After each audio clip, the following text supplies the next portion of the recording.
Lynn, you're up next.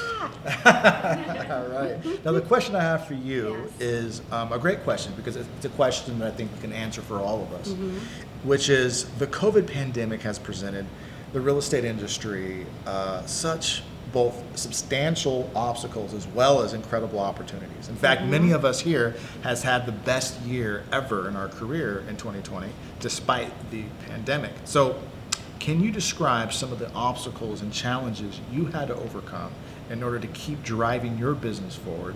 And what did you learn about yourself during the process? Oh my gosh, such a big question. The pandemic, on a personal level, is a whole different animal.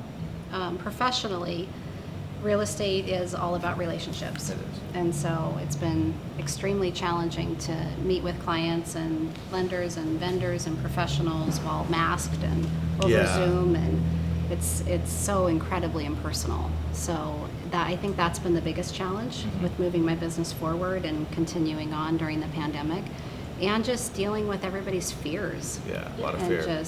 And speaking with clients while they're at home with 4 children in the background, and they're all of a sudden working from home, and it's been incredibly challenging. So, but it has been a very successful year for us. Right. We've been blessed with, 15 years in the business, so Wow. we have a lot of past clients and Wow. people that are comfortable, and they, still need to buy or sell real estate. Absolutely. So they've relied on us to help them do so under a 100%. challenging time. That's wonderful.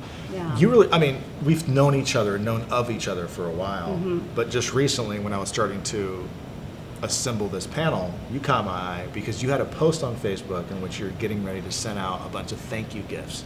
And I think it was like an entire room. It was like a pretty big room of people. And I'm thinking like, there's so much that we do that that clients and just people in general don't know what all goes into this business, It's right? true. And so I'm not even sure how many boxes you have, but I think it was cookies that you were sending out. Cookies, 4 cookies or 3 cookies this Yeah. year to 400 clients. Jeez, that's a Yeah. lot. That's a Yeah. lot. So you have definitely But it's been killing fun. it. It's a lot of fun, and it's personal, and it's cookies, but still, you know, it's freshly baked. Yeah, freshly cookies. baked. You We're have to like thinking choose of the you. colors. We appreciate you as Yeah. clients. Yeah, it's a lot of fun. So awesome. So. And so what other opportunities, just in general, because from my standpoint, I'm also a real estate agent, but being the host of the show, at first I think we're all like putting our hands in the air, like what are we gonna do? You can't do open houses anymore. Exactly. Things are changing. You can't meet people in person. So it seems like we all kind of adapt, and we quickly learned. We quickly made these pivots, and in some ways we improved. Like I think, especially on the lending side, you're probably thinking, how are we going to do the kind of volume that we've been doing with all of these restrictions? But yet we found a way to not only maintain, but actually grow with the same amount of people, if not less. I think the real estate market was just immune to the fact that we're in a pandemic. Sure. Which is just bizarre, Right. isn't it? There was It's that like, when moment is it everybody came, going to we were figure like, out the fact what's that there's a happening? Yeah. virus? Yeah. Yeah. Well, they They want to just- be quarantined in the right house. Yeah. I And do we've think done, that was which we've huge. done a ton of business this year with people that have lived in smaller condos and Yes. downtown situations. It's what we're referring to as urban flight. And I mean, we have just so many clients that are seeking. I mean, we even have like, we're looking for land and we want to custom build. And Yeah. just bizarre observations with Facebook, Zillow, Microsoft employees because they can work from home now. Sure. So they have all these opportunities that they didn't have before. Love it. Love So, it. So here's a question I'm kind of going to open up to everybody because I haven't really thought about this until just now. And the things that you're sharing is what opportunities, what bigger opportunities are you guys seeing for the real estate industry in general? Now that we just kind of went through this, it seems like things are starting to improve, right? We just went from phase 1. We've now moved into phase 2. What have you learned that you can apply into 2021 that can improve your business and hopefully improve our overall quality of life, right? Because it's not all about just trying to do as many transactions as you can. Yeah, definitely. I've learned to leverage technology a lot more. I agree with you. Like, our business is so relationship focused It is so that how do you build rapport with someone without meeting them Even face to make eye face? contact over Yes. Zoom. Yeah. That's a I skill. am such a people person. Yeah. It's a I'm skill. a hugger. Look and in the I'm like, I camera, want to look it's at weird. you. I'll Yes. even like Yeah. put my arm around you if you're hurting. Or So whatever investing in else. some Yeah. new technology. How do you do that over the computer? Yeah, I can agree with her. And so one of the things I offer clients now is, hey, I can still come to your house. I can meet with you. Yeah. But we've also become 100% virtual as well. So if you're more comfortable with that, we can just meet on Zoom. And it's funny how many people choose the online in-person. the virtual option. Sure.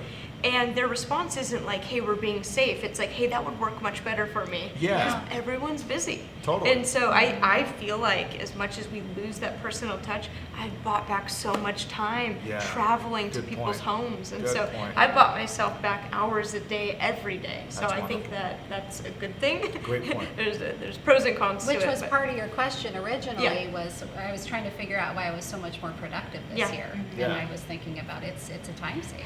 I didn't have as much It's- mileage Yeah. off for my CPA, Sure, sure. but yeah. Absolutely. And for me, it's like, it was kind of weird going to fancy offices, expecting everyone to be all dialed in. And then I'm still kind of dialed in because I'm coming to your office, but then the manager or the owner or whoever is like in tennis shoes and sweats, and they're looking at me like, why are you dressed this way? Oh, you're right, I didn't get Because the it's memo. progress from the It's progress, pajamas. Sure. Yeah, seriously. 100%. My outfits have changed so much this Yeah. past year. Yeah. From Yeah. pins up, Yeah. from the camera view. That's funny. I said picking up the phone for me, because I think at a certain point you start getting pretty used to text, Yeah. and I found that picking up the phone and just chatting with people, it's like they just want that connection, and quite frankly, not everybody wants to be on camera all the time. So I've kind of gone old school, pick up the phone, have a chat, and I think that's been really, really great to just continue building relationships beyond just checking in over text. I think that's really dumb down the relationship Well, plus component you of our have a real business. talking point. Yeah. I mean, everybody Yeah. How for are the you first doing? time is going through the same thing essentially. Everybody is in a pandemic. Together, yeah. Everybody's in fear of their parents or their children aren't in school, or I don't know. You have this common ground, regardless of where you came from and who you are and whatever else. Yeah. Yeah. Well, it sounds like you're all in the same wavelength as I am in terms of, I think 2020 will be a blessing. I think it has been a blessing to the industry. I think we've all learned a lot. We've all realized that the world can throw us a curveball, and we're still going to smack that sucker over the fence. So with that, I'm super excited to have all of you guys here with me today to share your knowledge, share your experience with our audience. So thank you, and thank you for tuning in. And make sure that you tune back to catch a glimpse of their individual episodes next week. Thank you.